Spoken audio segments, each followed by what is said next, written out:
परम प्रेममय परम दयाल जुग पुरुषोत्तम श्री श्री ठाकुर अनुकूल चंद्र श्रीचरण मोर कोटि कोटि विनम्र प्रणाम। परमाराध्या जगत जननी श्री श्री बड़मा परम पूज्यपाद श्री श्री बड़दा परम पूज्यपाद श्री श्री आचार्य देवंक श्रीचरण मोर कोटि कोटि विनम्र प्रणाम। ओ मोर यही वीडियो देखुथिबा समस्त इष्ट प्राण गुरु भ्राता ओ माँ माननकु प्रीतिपूर्ण आनंदित जय गुरु निवेदन करे। आजिर विषय वस्तु हेउछि व्यतिक्रमी दरदी मानविकता ओ सुजनन विज्ञान किपरि भाबे नारी मानंकु बा झियो मानंकु शिक्षा देई हबो से संबंध रे श्री श्री ठाकुर अनुकूल चंद्र कौन कहिसंती से विषय रे आमे आलोचना करिबा। किंतु ता पूर्वरु जदि आपण मानी मोर ही चैनल रे नुआ अछंती आ चैनल टी को सब्सक्राइब करि नहंती दया करी चैनल टी को सब्सक्राइब करि नियंतु आ पाखरे थिबा बेल आइकन ऊपर प्रेस करि दियंतु जहा द्वारा मु जे वीडियो अपलोड करिबी ताहा आपण मानक पाखरे सर्वप्रथमे नोटिफिकेशन द्वारा पहुंची पारिबो। तेबे आसंतु विषय वस्तु टी आरंभ करिबा।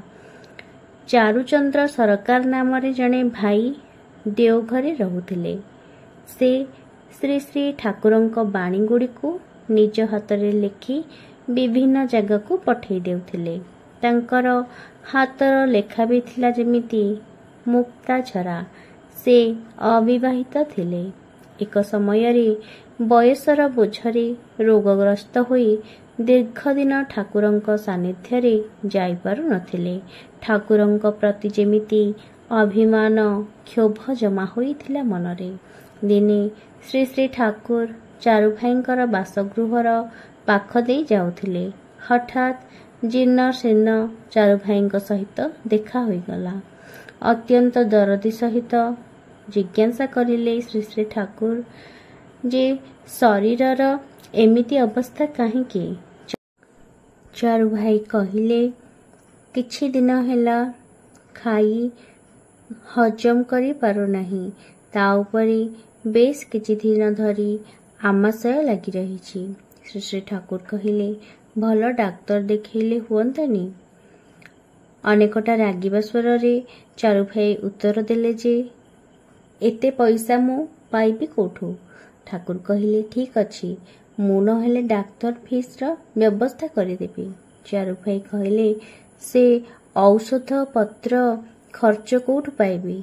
श्री श्री ठाकुर सत्संगर केसियर भवानी भाई को डाकी कहिले चारु भाईंकर चिकित्सार खर्च दरकार ताहा जेमिति देई दियंती। एहा परे पुणी निर्देश करिले सुण डाक्तर जहा औषध दियंती ताहा तो खाइब ही ता सहित प्रतिदिन 4-5टा करी थालकुड़ी पत्र खाइब।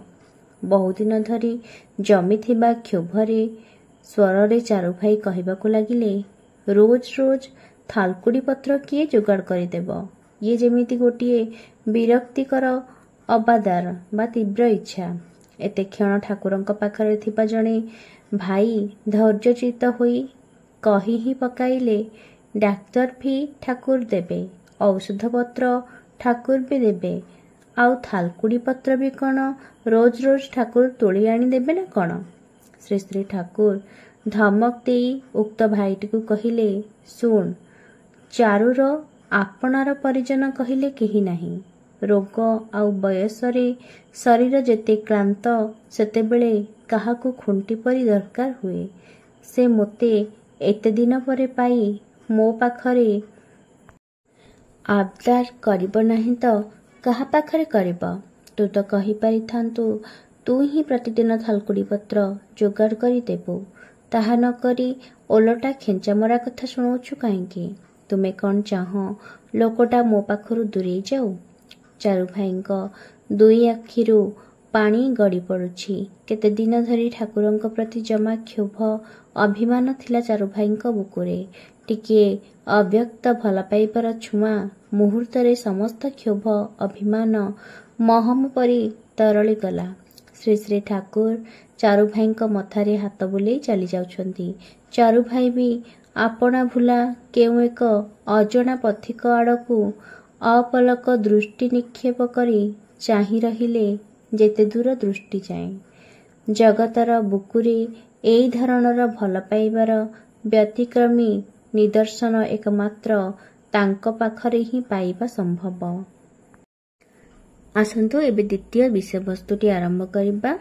ଥରେ ବିମଳ ଭାଇ ମୁଖୋପାଧ୍ୟାୟ ଶ୍ରୀ ଶ୍ରୀ ଠାକୁରଙ୍କୁ ପ୍ରଶ୍ନ କରିଲେ ଯେ ସୁଜନନ ବିଜ୍ଞାନ ଝିଅମାନଙ୍କୁ କିପରି ଭାବରେ ଶିକ୍ଷା ଦେବାକୁ ହେବ। ଶ୍ରୀ ଶ୍ରୀ ଠାକୁର କହିଲେ, ପ୍ରଥମ କଥା ହେଲା ସେମାନଙ୍କୁ ବଂଶ ମର୍ଯ୍ୟାଦା ଓ ଆଭିଜାତ୍ୟ ସମ୍ବନ୍ଧରେ ସଚେତନ କରି ତୋଳିବା।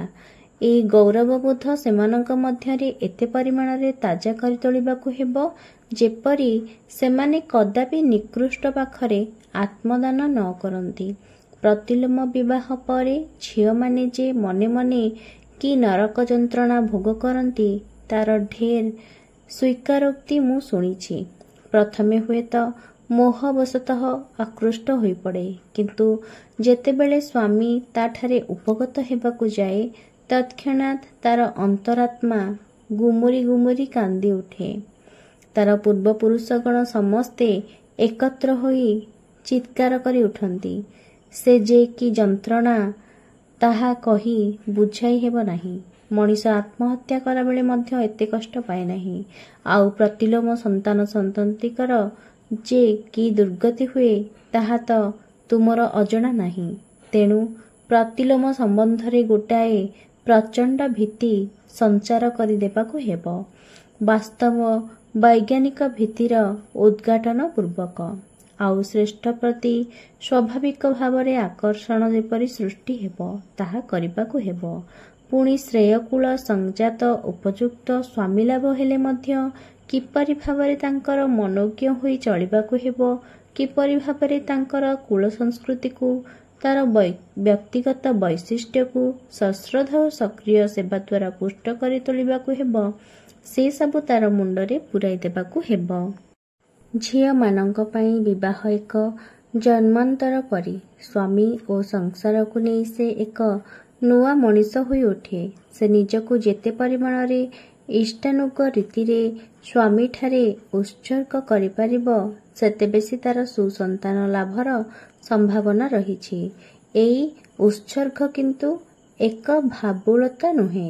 ତାର ପ୍ରତିଟି ଚିନ୍ତା, ଚଳନ, ବାକ୍ୟ ଓ କର୍ମ ପୂଜା ଆରତି ହୋଇ ଫୁଟି ଉଠିବ।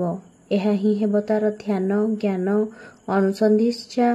ଦେହ, ମନ, ପ୍ରାଣ ଓ ଅନ୍ତରାତ୍ମାରେ ସେ ନିଜକୁ ଯେତେ ନିରଳସ ଭାବରେ ସ୍ୱାମୀ ତପା କରି ତୋଳିପାରିବ ସେତେ ପରିମାଣରେ ସ୍ୱାମୀର ସଦ୍ଗୁଣଗୁଡ଼ିକ ସନ୍ତାନ ମଧ୍ୟରେ ଫୁଟାଇ ତୋଳିବାକୁ କ୍ଷମ ହେବ, ତାହା ସନ୍ତାନର ସହଜାତ ସଂସ୍କାର ଓ ଚରିତ୍ରରେ। ଭିଡ଼ିଓଟି ଭଲ ଲାଗିଥିଲେ ଆପଣମାନେ ଏହାକୁ ଲାଇକ୍, ସେୟାର ଆଉ ସବସ୍କ୍ରାଇବ୍ କରିଦିଅନ୍ତୁ। ରହିଲି। ଜୟ ଗୁରୁ।